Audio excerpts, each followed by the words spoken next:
Assalamualaikum warahmatullahi wabarakatuh. Alhamdulillah, wassalatu wassalamu ala rasulillah amma ba'dah. Sedayonipun yang kami hormati teman-teman sekalian, diskusi malam ini menarik, terutama yang lagi ramai mungkin ini diangkat tentang kayu geritan. Memang sejarah kayu geritan yang secara turun-temurun dari generasi ke generasi ya, untuk kami pribadi mengetahui bahwa makam yang ada di kayu geritan itu sejak dulu kala itu ya namanya Mbah Toposono, Mbah Kodisono, Mbah Angsono, Raden Mas Pengluwatang. Bahkan dalam catatan itu sebenarnya itu yang familiar di masyarakat ya.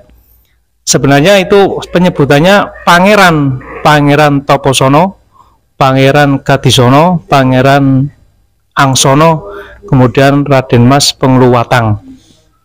Kemudian seiring berjalan waktu pada periodisasi Bupati niku terjadi pembangunan besar-besaran, kemudian terbangunlah apa yang sudah terbangun seperti yang kita saksikan sekarang.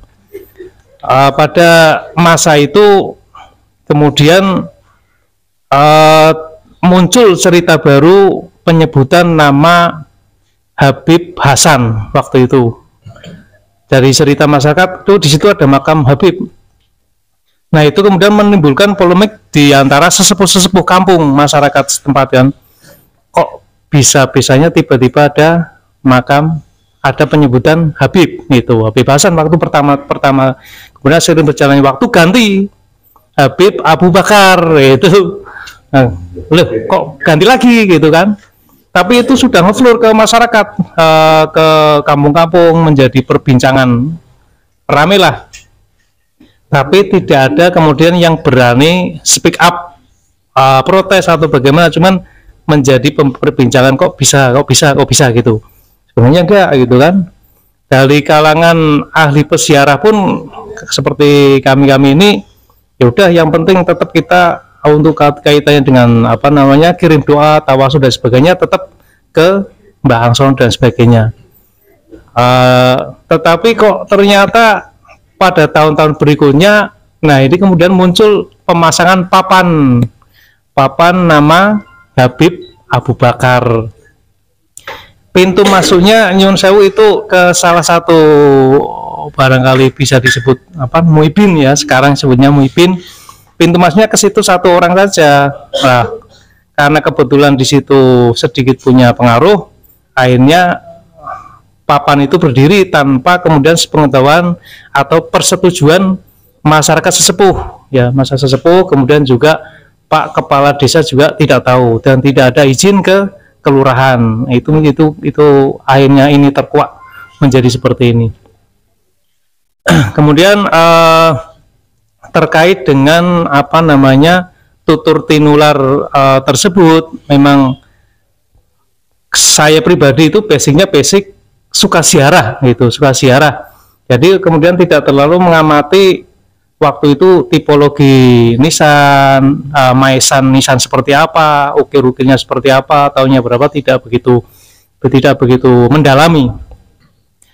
Akan tetapi cerita-cerita yang sering dipaparkan oleh sesepuh bahwa kayu geritan itu termasuk desa tua, kelurahan yang tua, tanah-tanah yang tua, ditandakan dengan salah satunya adalah adanya makam Pangeran Toposono tersebut.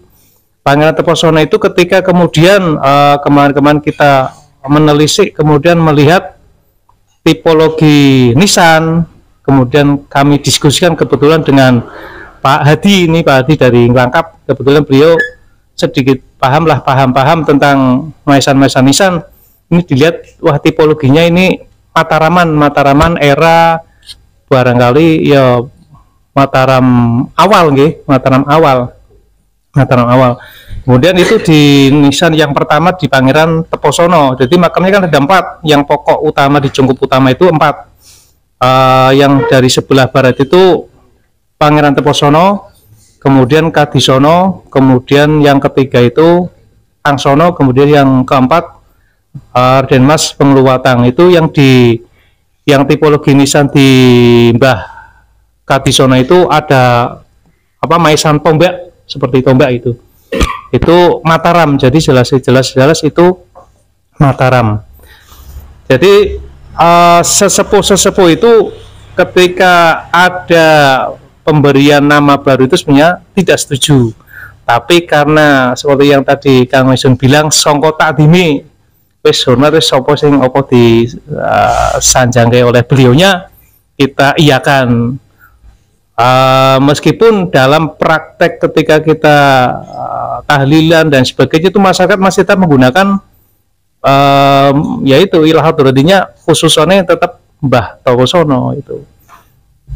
Dan jarang sekali sesepuh-sesepuh yang ada di Kayu Geritan itu ketika mimpin tahlil, yasin dan sebagainya menyebut Habib itu tidak.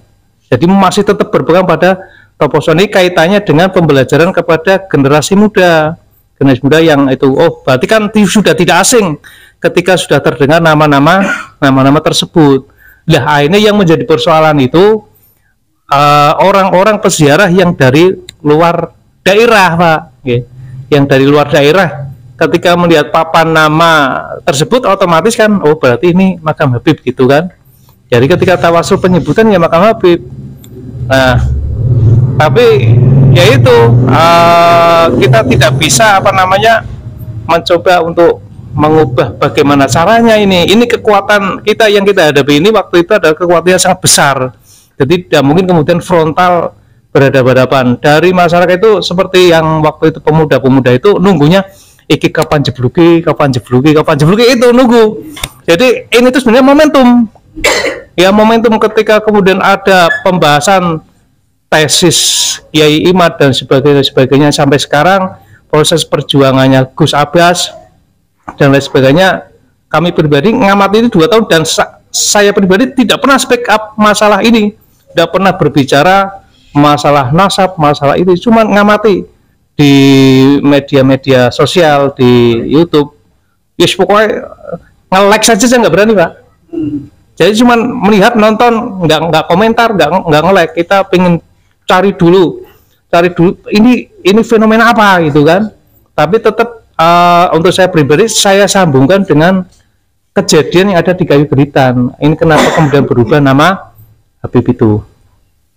Nah, saya pribadi ketika mulai tertarik, sangat tertarik ketika dari Mataram waktu itu Raden Sudibyo men-speak up masalah KRT Sumodiningrat waktu di UIN Sarbida itu kalau nggak salah ya, itu serat kekancingan Keraton Yogyakarta dan Surakarta ini runtuh gara-gara KRT Sumodiningrat menjadi Habib itu. Udah mulai dari situ saya sadar itu, wah ini jangan yang terjadi di makam Pangeran Teposono ini. Seperti itu. Kalau kemarin pidatonya Gus Yahya itu menyebutnya instrumen itu sudah dipersiapkan sedemikian rupa, mulai dari perubahan nama leluhur, nama makam diganti, download bukunya banyak sekali, sejarah bangsa Pangeran Diponegoro yang luar biasa menjadi rebutan marga masing-masing seperti itu. Nah itu kan tertarik. Nah kenapa kamu kemudian kami pribadi tidak yakin di Kayu Geritan itu tidak ada makam Habib? Karena ketika kemudian mendengar bahwa proses kedatangan klan dari Yaman itu periodisasi setelah perang Diponegoro 1830 lah ya, ke atas 1833, 1835, 1838, 1888.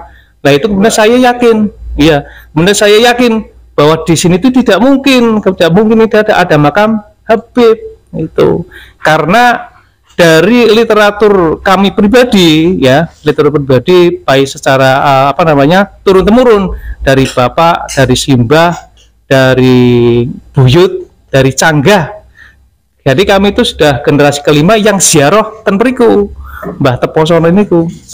Jadi ini tidak mungkin ketika era tahun meninggal tahun 1870 35 ke atas itu enggak mungkin.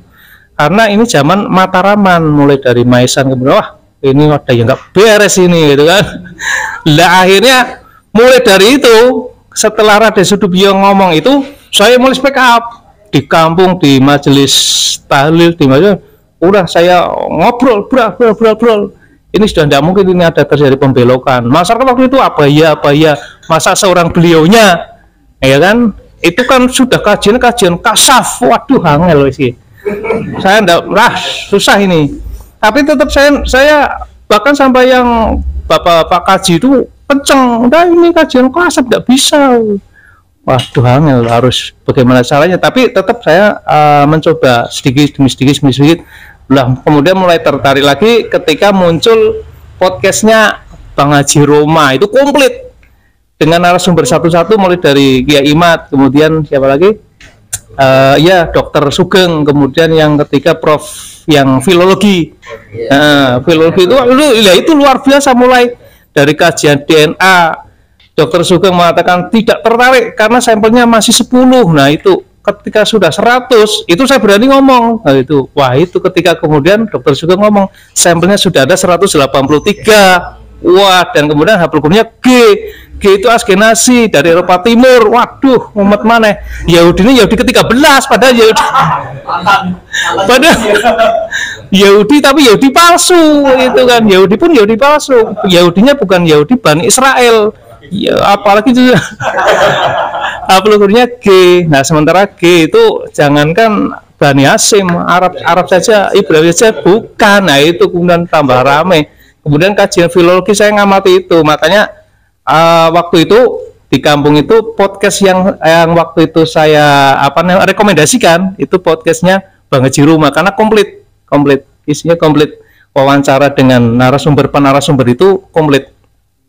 Nah itu kemudian setelah ramai mengkristal kan, masyarakat paham. Nah itu kemudian muncul keinginan masyarakat mengembalikan nama tersebut dalam bentuk papan itu.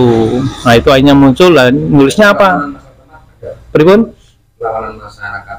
Kalau masyarakat itu masyarakat itu kompak sebenarnya, pingin penyebutan atau papan nama itu disebut tetap kembali ke asalnya, Mbah Toposono, Mbah Angsono dan sebagainya itu. Nah ketika mengkristal kemudian kita kumpulkan, tapi waktu itu masih dalam beberapa personel orang, perwakilan dari beberapa dukuh. Nah akhirnya muncul papan itu.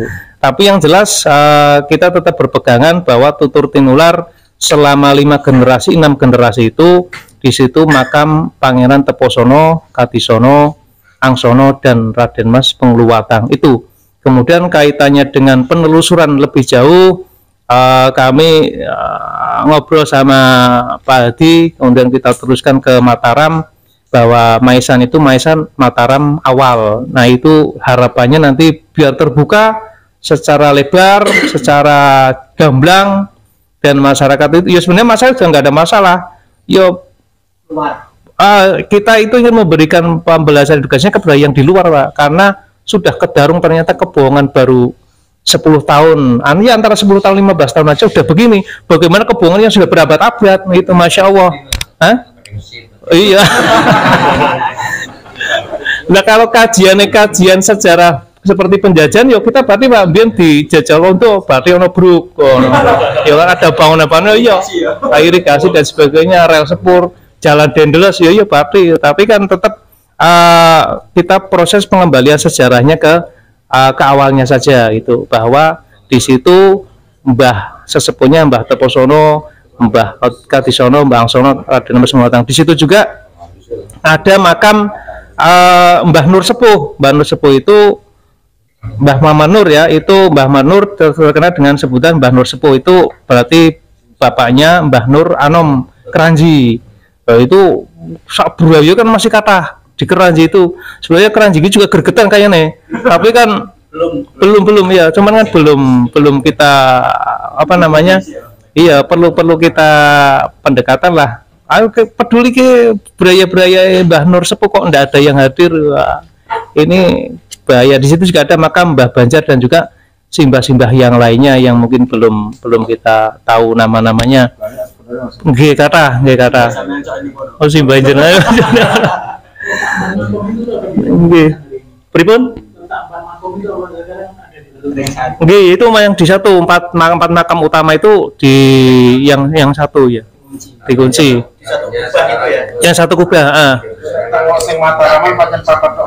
Nggih, yang Mataram 4, tapi yang di luar itu juga tipologi ini tipologi kuno juga. Tipologi kuno ada ukirannya, ada kembang-kembangnya gitu. Kemudian yang makam-makam seperti Mbah Banjar itu batu besar asli, besar masih asli. Dan yang lain yang di ring 1 itu kan ada semacam tembok pembatas seperti angka 9.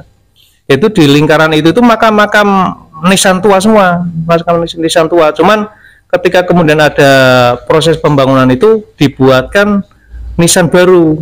Jadi nisan baru kemudian ditempel ini nisan lama ditempel nisan baru. Tapi khawatirnya misalnya terjadi pencurian nisan seperti yang terjadi di sana-sana, seperti sekarang yang terjadi di makam Sunan Bonang, kan? Waktu sebelum COVID, kami satu rombongan sejarah itu tipologi ring 1 itu masih nisan asli, masih ukir-ukiran. Nah, pasca COVID, ziarah ke sana kok wis Habib siapa, Masya Allah. Berarti cepat loh, ketika COVID itu mereka banyak yang itu nah itu Indonesia sudah. Nah, yang di Kayu Geritan ngoten di ring 1 itu ya masih ada tipologi yang kuno, yang lama, nisan-nisan lama. Tapi nanti kekhawatiran kami itu kan kita nggak tahu juga ya, ketika kemudian ini dikuasai oleh pihak sana, kita tidak tahu nanti pengelolaannya bagaimana. Bisa jadi kan ketika misalnya nisannya Mbah Teposono saja sudah dibikinkan nisan yang model besar kayak gini kan, model luar kan, ya, itu model Yaman. Lah itu nisan yang asli udah dicabut terus ditaruh di sini. Nah, di sini ditaruh aja, ditanam, nanti ditemukan makam baru. Dilihat tipologi nisannya, oh nisan kuno kan. Oh, orang yakin itu. Oh iya, betul nisannya kuno, nisan lama. Udah percaya aja. Ya kan? Nggak usah pakai meditasi atau apa, udah. Apalagi kalau dilihat dari buku-buku tentang nisan, oh ini nisan lama, ya oke, setuju, tinggal ditelusuri siapa namanya Fulan bin Fulan dan lain sebagainya, itu kan bahaya. Setidaknya itu dulu yang dapat kami gambarkan. Yang jelas insya Allah ini papa nama masih aman. Seperti sebelumnya tragedi, kemudian kita ngobrol sama rekan-rekan sekalian, waktu itu kan mau ada hall, jadi wis dan kondusif, kita turunkan dulu. Tapi kan itu menjadi pertanyaan juga di luar, wah kayak piye, tenang mas, masih mau diperbaiki, nanti pasang lagi gitu aja lah. Biar aja itu, biar menjadi prasasti bahwa pernah terjadi kejadian seperti ini gitu Pak. Okay. Ya nanti seiring berjalannya waktu.